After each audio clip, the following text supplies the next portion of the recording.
ሞዳቸውን ሰዓሊዎች ሞዳውን ስዕል ስለሆነ እንደ ልብ ጠግበዋለሁ። አንቺ ራስሽ ትገዣለሽ ወይ ስዕል? አሁን መግዛት አልችልም፣ አቅሙም የለኝም። በዶላር ናቸው። ለመሪ ያክል ትራንስሌት አድርጎ መጥቶ ደግሞ አስኒ ጋለሪን ለመክፈት ትሪቢዩት ቱ እስክንድር ብዬ 60ዎቹ አሳይቶ የነበረውን እኔ ደግሞ በህይወት እያለ እዛ አሳይቶ የማን ማለት ነው ኮሌክሽን ሲጀምሩ የነበሩ ሰዓሊዎች አሁን በዶላር ነው የሚጠይቁት።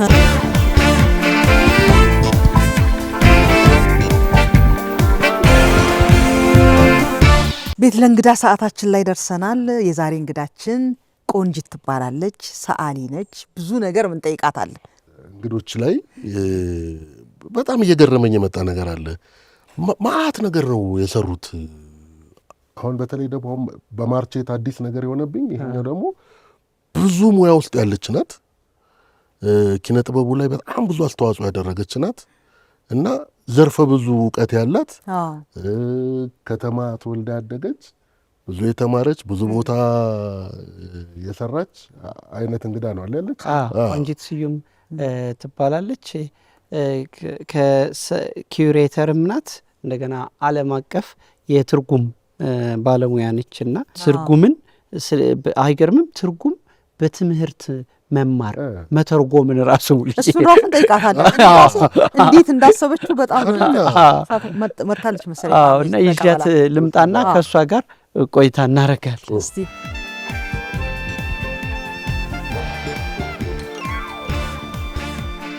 ቆንጂት መጣች። እንኳን ደህና መጣሽ። እንኳን ደህና ቆያችሁ። በጣም በናፍቆት እየጠበቅሽ ነው። እኔም በናፍቆት ደርሻለሁ። እንኳን አደረሰሽ። እንኳን አብራ ደረሰ። እንዴት ነሽ ቆንጂት? ሰላም ነሽ? እንዴት ነሽ? ደህና ነሽ? እግዚአብሔር ይመስገን። ሰላም ቆንጂት፣ ሰላም አለሽ? እንኳን ደህና መጣሽ። እንኳን አደረሳችሁ። ታንክ ዩ። እሺ፣ እንዴት ነሽ ቆንጂት? ደህና ነኝ። ሰላም ነው? ሁሉ ሰላም ነው። ቤታችንን አየሽው? ደስ ይላል። ጥሩ ነው አይደለ? ግቢውን? አይ ግቢውንማ ሬዚደንስ ይፈቀድ እንደሆነ ልጠይቅ ነው። እሺ፣ አመሰግናለሁ። በጣም በናፍቆት ነው ስትጠበቂ የዋልሽው ዛሬ። ምክንያቱም ያው እንደምታውቂው ማርች 8 ነው።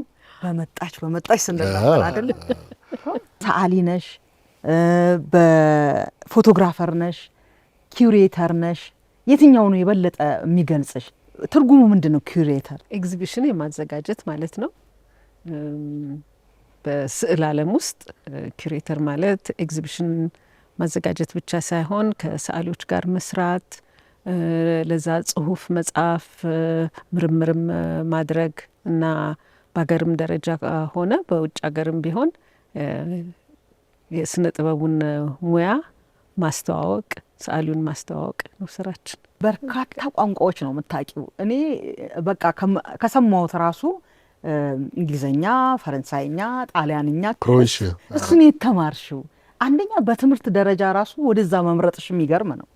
አይ የክሮኤሽያን እንኳን በዘመኑ ህርባትስኪ ማለት ነው ክሮኤሽያን ሰርቦ ክሮኤሽያን ነበር የሚባለው ከቲቶ በኋላ ማለት ነው። በደርግ ጊዜ ስኮላርሽፕ አግኝቼ ሄጄ ነበረ እና እዛ ነው የተማርኩት።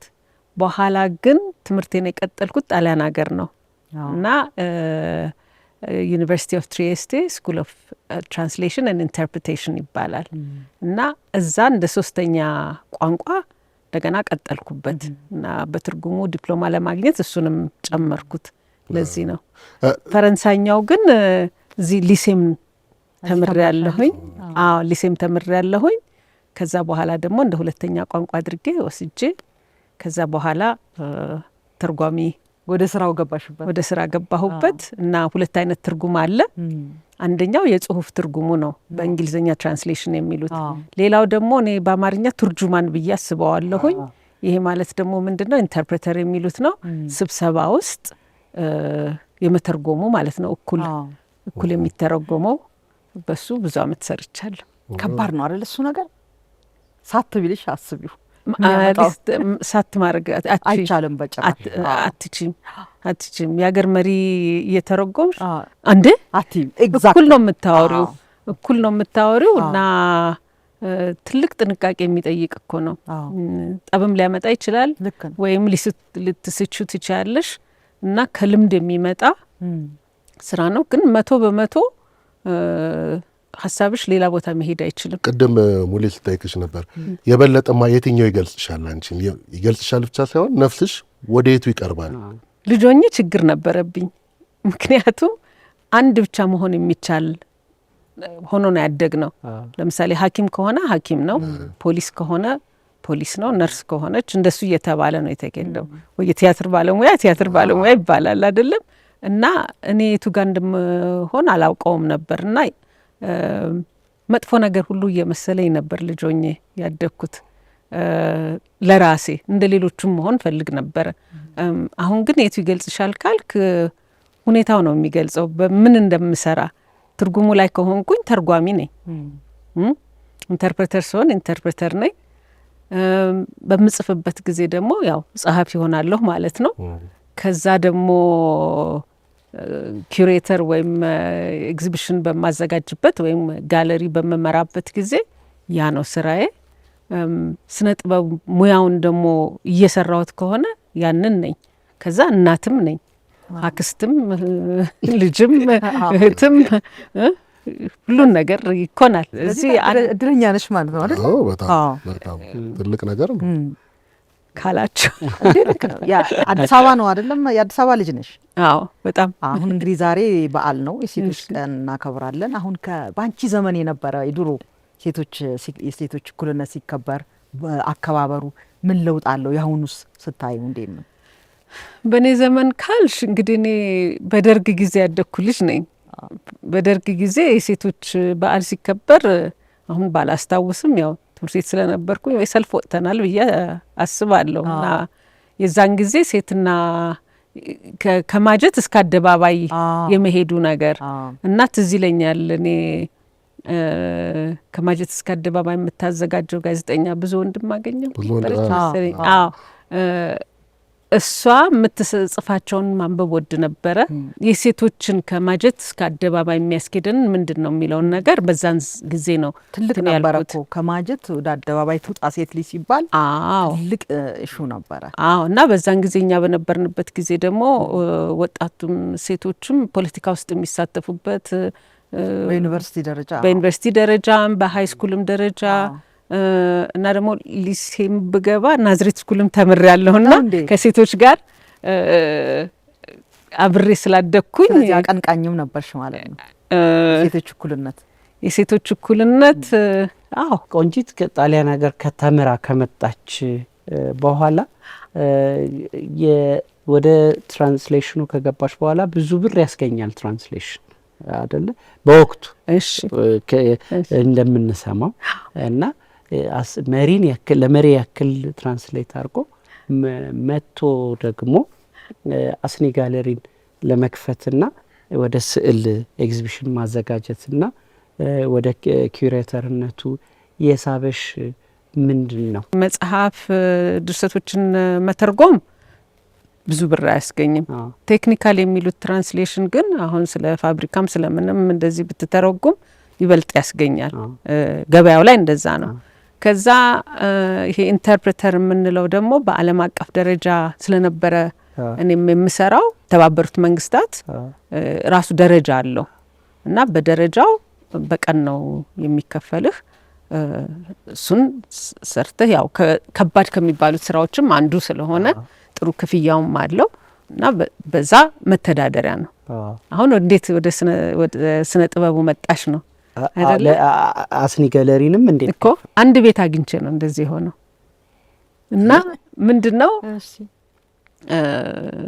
ፈረንሳይ ለጋሲዮን ጋር ሰው ልንጠይቅ ሄደን ከባለቤቴ ጋር ስናልፍ የድሮ ቤቶች እንወዳለን እና ደግሞ አርኪቴክት ፋሲልንም ታውቁታላችሁ አለ ፋሲል ጊዮርጊስ ባለቤት ያሉላ እኔ እንሆንና እንዞራለን። ይሄ ማውራው የዛሬ 30 አመት ነው 34 አመት እና አንደኛው ቤት ያፈ ንጉስ ጥላሁን ቤት ነበረ እና ፈረንሳይ ለጋሲዮን ነው ግንቡ እየተሰራ ነበረ እና እዛ ልንጠይቃቸው ሄድን ነው ሰዎች ለምንድን ነው ግንቡን የሚቀይሩት ብለን እንደ ወሬ ቡና እየጠጣን ስናወራ ባለቤትየዋ ከውጭ መጥተዋል እና ወይዘሮ አበዙ ይባላሉ ለሰርግ ሊያረጉት ነው ቦታውን ይላሉ። የሚከራይ ለሰርግ ሲሉ እንዴ ያንን የመሰለ ቤት ያንን መሰለ ግቢ ለሰርግማ ይበላሽባቸዋል አታድርጉት ብላችሁ ንገሯቸው እላለሁና ባለቤቴም ይቀጥላል እንደዛ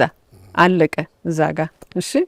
እና ከዛ በስንተኛው ቀን ነው እሳቸው ሰምተው ትደውላለች እና ወይዘሮ አበዙ ይፈልጉሻል እና ነይ ብለውሻል የቤቱ ባለቤት እና ሄድን። ስንሄድ አስገቡን። በጣም ደስ ይላል። ትልቅ ቤት ነው። 11 ክፍል አለው። ፎቅና ምድር ነው። በአጼ ምኒልክ ጊዜ የተሰራ ነው። ግቢው ልክ እንደናንተ ግቢ መዓት የድሮ ዛፎች፣ ጥቁር ዛፍ፣ ባህር ዛፍ፣ ግራር ሁሉም ያለበት ነው እና ገባን፣ ተተዋወቅን እና እሳቸው ምን አሉ? አይ እኔ ሰርግ አንድ ጊዜ ዘመዴን ስለፈቀድኩኝ ሰፈር ነው እንደዚህ ብለው ያወሩት እና እኔ ግን ማከራየት ነው የምፈልገው ይላሉ። እኔ እንደው አንቺ ብትወስጁ ብትከራዩ፣ እኔ እኮ ኤምባሲውም ይጠይቀኛል፣ ትምህርት ቤትም ይጠይቃል፣ ግን አንቺ ተከራዩ አሉኝ። ከዛ እንዴ እኔ ምን ላድርገው? እኔ ተርጓሚ ነኝ፣ ምንም ትልቅ ነው ደግሞ በጣም ስላቸው፣ እንደው ልቤ ነግሮኛል፣ እኔና አንቺ እናትና ልጅ እንሆናለን፣ አንቺ ውሰጁ አሉኝ። እና የጠሩት ዋጋ ነበረ በዘመኑ ግን ብናገረውም ደስ ይላል፣ ምክንያቱም የአሁኑ ዋጋና ያ ዋጋ 3000 ነው። ከዛ እኔን የዛን ያህል የለኝም ያኔ ስላቸው በወር ነው በዘመኑ 3000 ብዙ ነው። ከ30 ዓመት በፊት እኔ ውድ ነው ለመከራከር አይደለም ምን ያደርግልኛል ነው።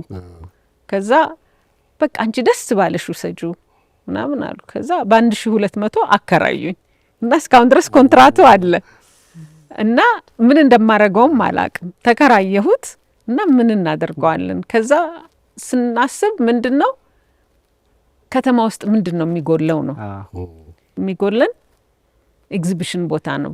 ኢትዮጵያዊ የያዘው ኤግዚቢሽን ቦታ ሆኖ ከዛ በየጊዜው የሚደረግ ደግሞ ሌላ የሚጎለው ነው የሚመስለኝ ሁሉ ጊዜ ይሄ በእንግሊዝኛ ኮንቴምፖራሪ አርት የሚባለው ነው። ሁሉም አይነት ነው ሌላ ቦታ የሚታየውና ለሰዓሊው የሚፈልገው ነው የሚሰራበት እና ይህ ሀሳብ መጣልኝ።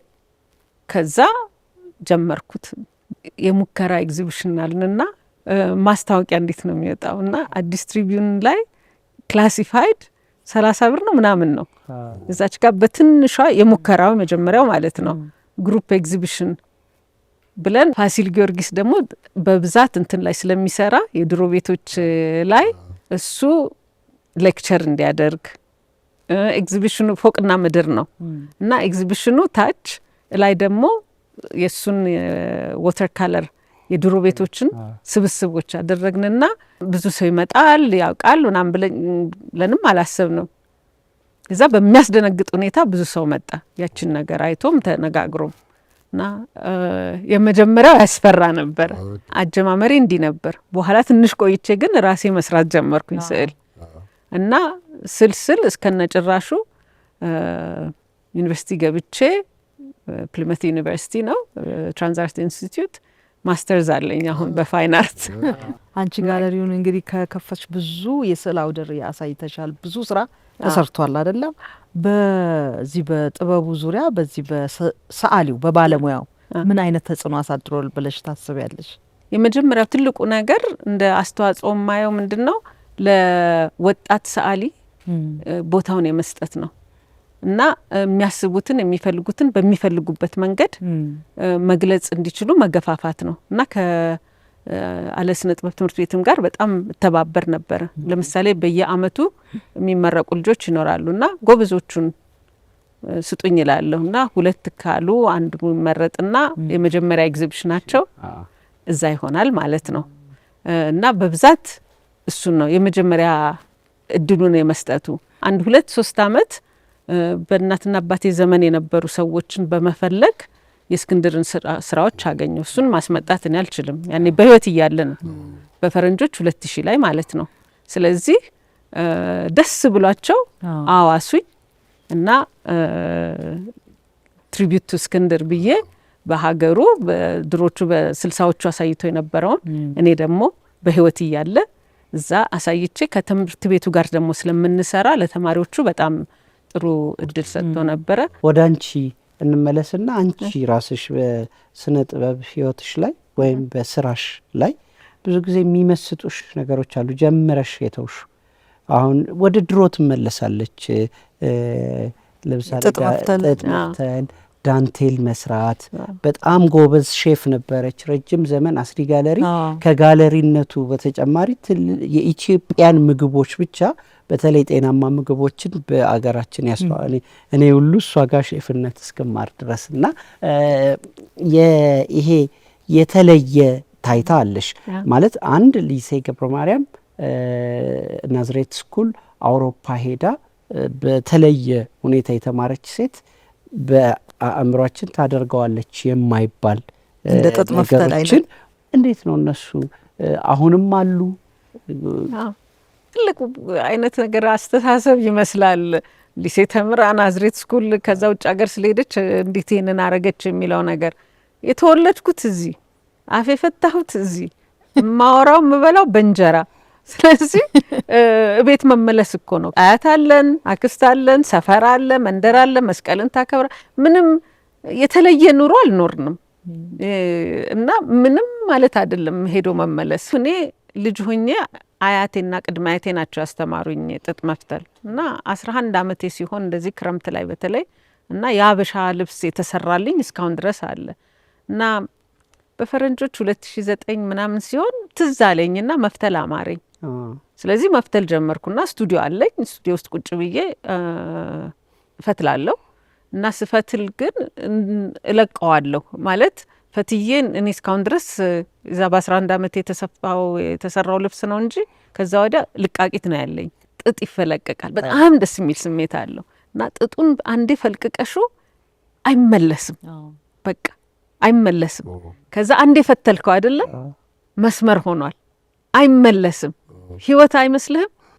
አንዴ ትንሽ ልጅ ነበርክ፣ ከዛ ጎረምሳ፣ ከዛ እንዲያለ አትመለስም እና በቃ እሱን ሳስበው ይገርመኛል። ከዛ እሱን እየፈተልኩ ለምሳሌ ይበጠስብሃል፣ ሲበጠስ ደግሞ ይገርመኛል። እንደገና ትቀጥለዋል።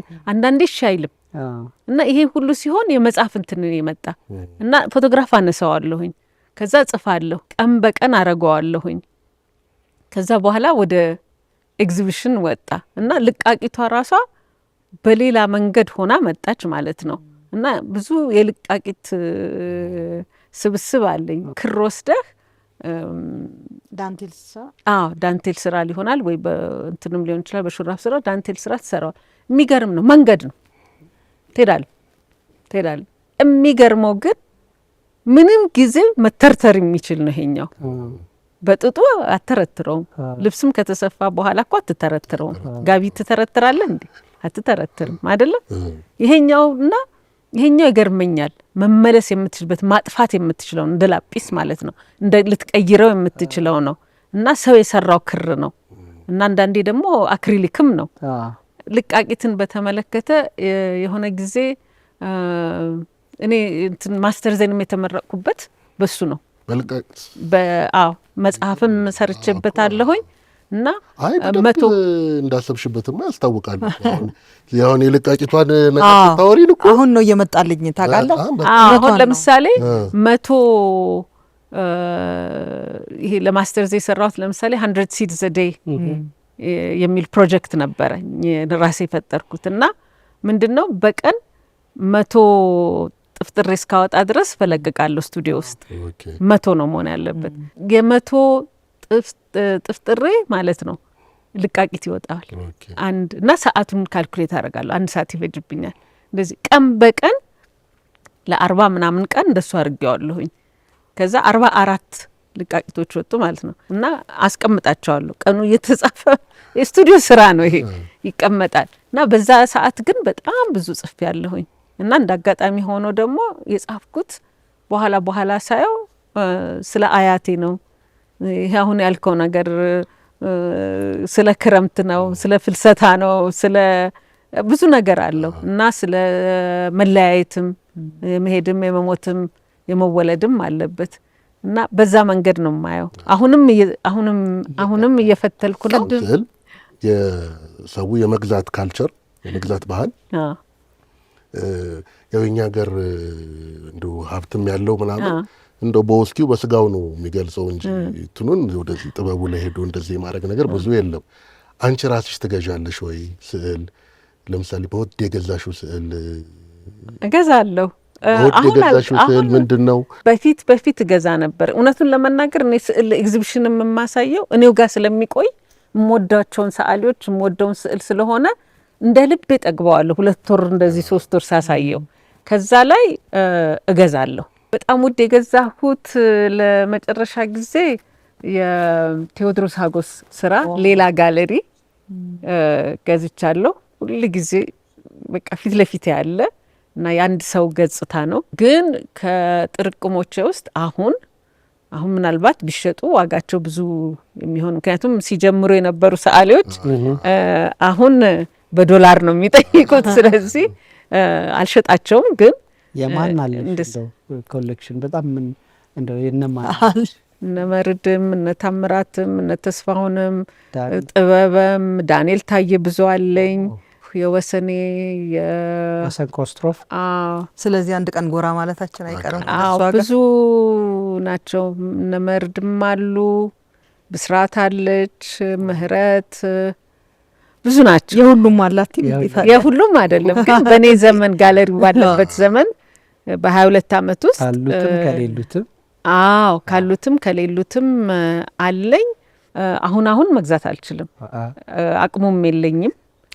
በዶላር ናቸው፣ በዶላር ነው እና አዲስም የተመረቁም ልጆች ቢሆኑ መጠየቅ ያውቁበታል። እኔ አቅሙ የለኝም።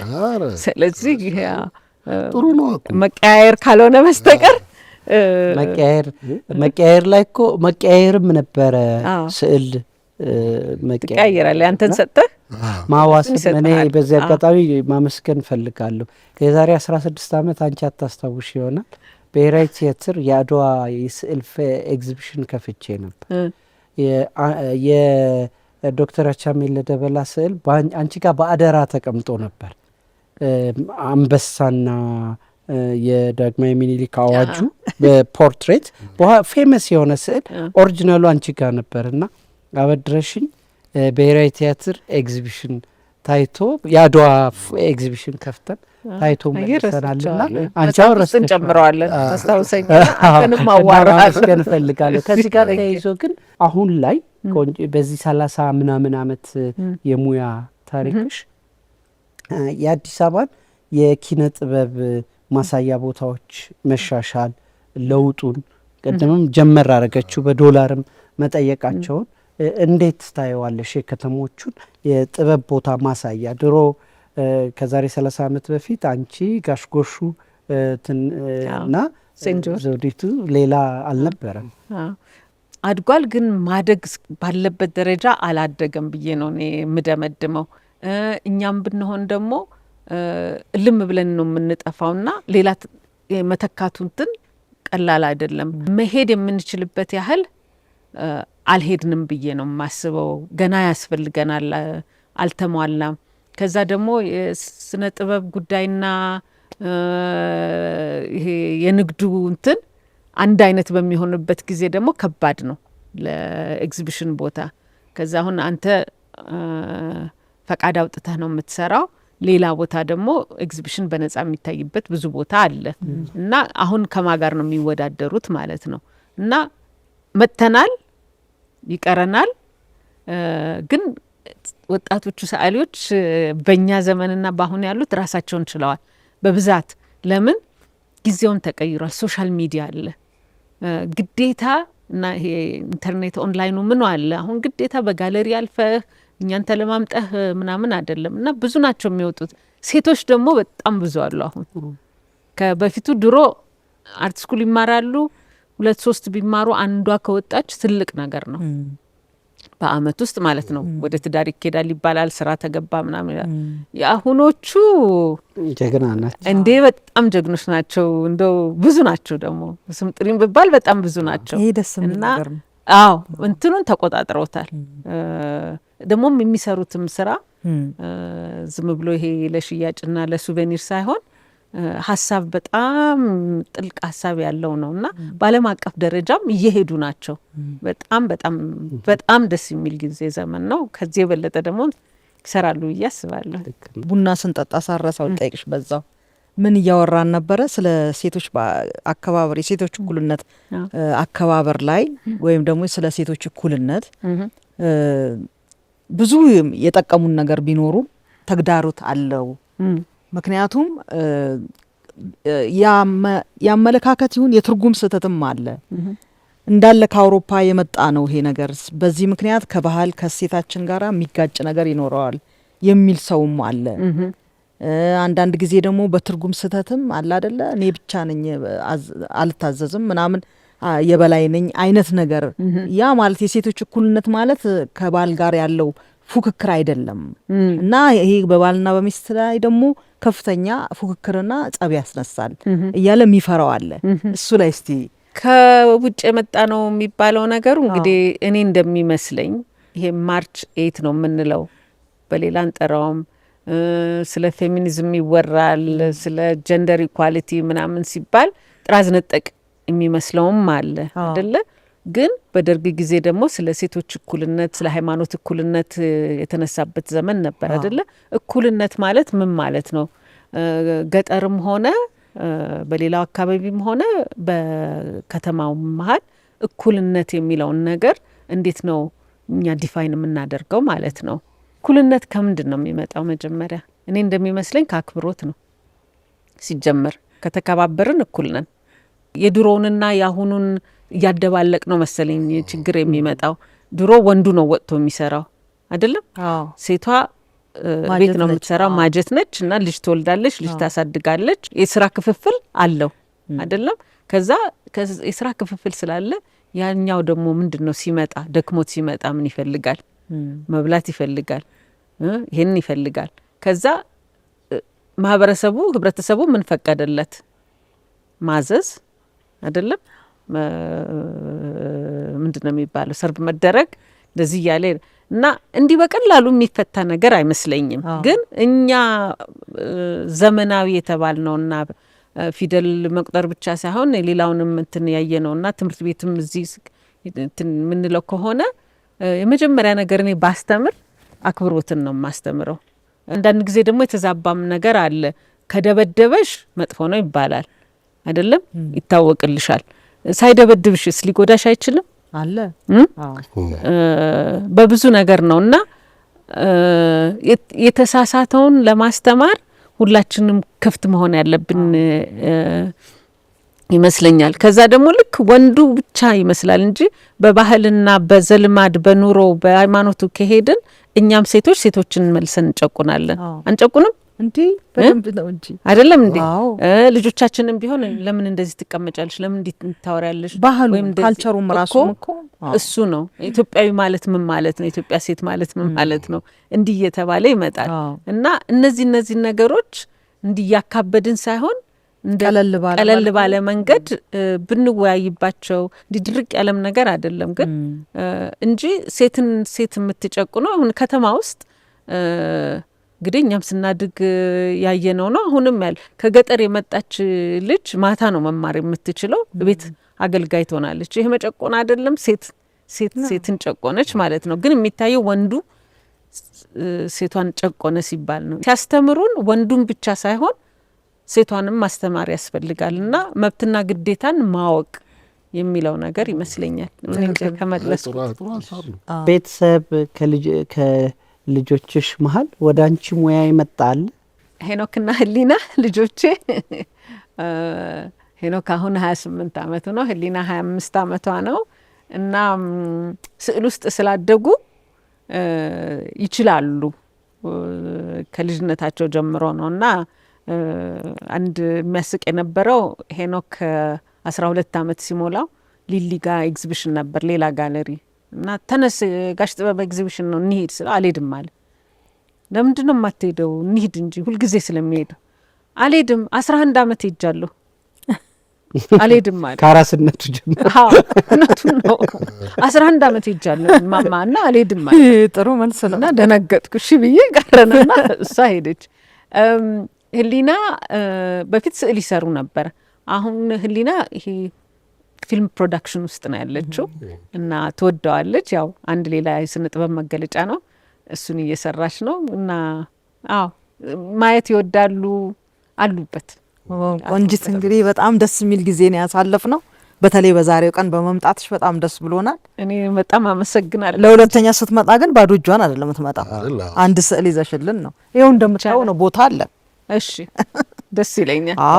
መላክም ይቻላል። ዶር እዚህ ጋር እናስቀምጠዋለን። ቆንጂት ስዕል ኤግዚቢሽን ነው ሳሎናችን ውስጥ። ኧረ እንደፈለጋችሁ